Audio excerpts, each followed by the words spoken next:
You ever feel it? That constant low-grade buzz of anxiety? That feeling that you're always plugged in but never really there? Like you're just running on this hamster wheel of notifications and deadlines and goals, but you never actually arrive anywhere peaceful? Yeah, if that sounds familiar, you are definitely not alone. It's kind of the background noise of modern life. So let's just start with the most obvious culprit, right? Our phones. Stanford addiction specialist Anna Lemke, well, she doesn't pull any punches. She calls the smartphone the hypodermic needle for a wired generation. See, our relationship with these devices, it's often not just a bad habit. It's an actual addiction, and it's engineered to keep us coming back for just one more little hit of dopamine. And this image, yeah, it kind of says it all, doesn't it? We get tangled up, just falling into this little black mirror in our hands, always chasing that next notification, that next like, that fleeting sense of, I don't know, connection. But it never really fills us up. It just leaves us feeling more drained than when we started. But, it's not just our phones. The problem goes way deeper. We've kind of adopted this keeping score mentality for life itself. An economist named Joseph Schumpeter wrote about how we chase money and accomplishments not for what they are, but as an index of success, a symptom of victory. It's like we're playing a game we can never really win. But here's the thing. All this frantic chasing on the outside, it's often just a cover. It's a way for us to avoid dealing with our own unruly inner world. And this is a really crucial insight from a lot of psychological research. That relentless drive to just work, work, work, that workaholism that our culture sometimes celebrates as ambition, so often it's not about success at all. It's a coping mechanism. It's an attempt to just outrun or numb those really uncomfortable feelings of anxiety and depression. And if you think this inner chaos is some new 21st century problem, well, just listen to this description of anger. It sounds intense, right? The blazing eyes, the quivering lips, the hissing breath. That wasn't written last week. It's from the Roman philosopher Seneca, almost 2,000 years ago. The tech has changed for sure, but the raw, chaotic emotions inside of us, they are exactly the same. Which, it raises a really powerful question. If the problem is ancient, could the solution be ancient too? This idea points us toward a totally different kind of fix, wisdom from the ancients. This gets to the absolute heart of it.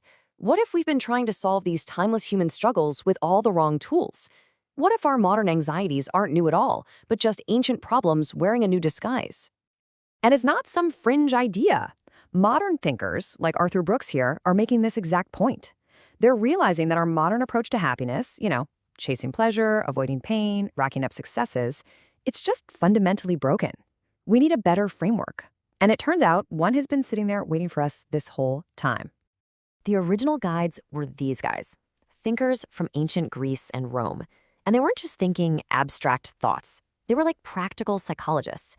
They were wrestling with the exact same questions about anxiety and purpose and distraction that we are, and they created what is essentially a user's manual for the human mind. So what does this manual actually say? How can their insights help us deal with our crazy world? Well, let's take a look at their blueprint for tranquility. Okay. So Aristotle kicks things off by totally flipping our idea of happiness on its head. He called it eudaimonia, and it is not a good feeling you chase, and it's not some destination you finally get to. He said it's an activity. It's about human flourishing that comes from living a life of purpose and virtue and excellence in your actions. It's all about what you do, not about what you have.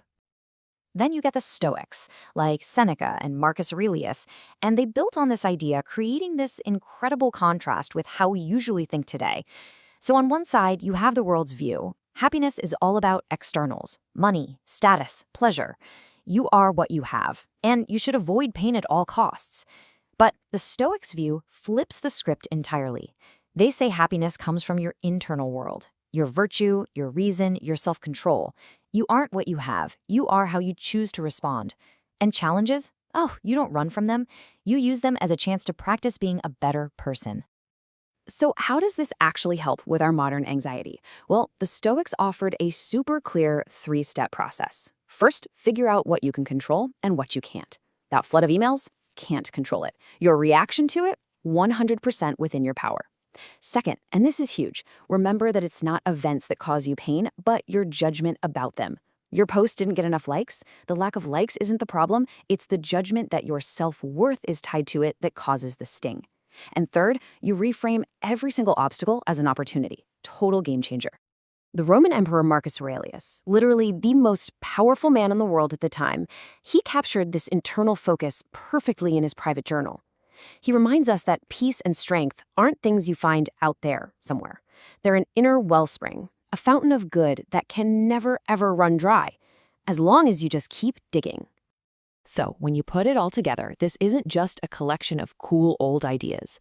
It's a profound challenge to our entire modern way of life. It's a call to action. It's a call for living an examined life. And maybe nobody embodied this better than Socrates. He actually described his whole purpose as being a gadfly. You know, that annoying fly that stings a horse to wake it up. He saw his job as waking people up from their lazy, unthinking lives. He just pushed everyone he met to constantly examine their own beliefs and their own actions, all in the pursuit of virtue. So here we are. The ancients didn't just diagnose the problem of human anxiety. They actually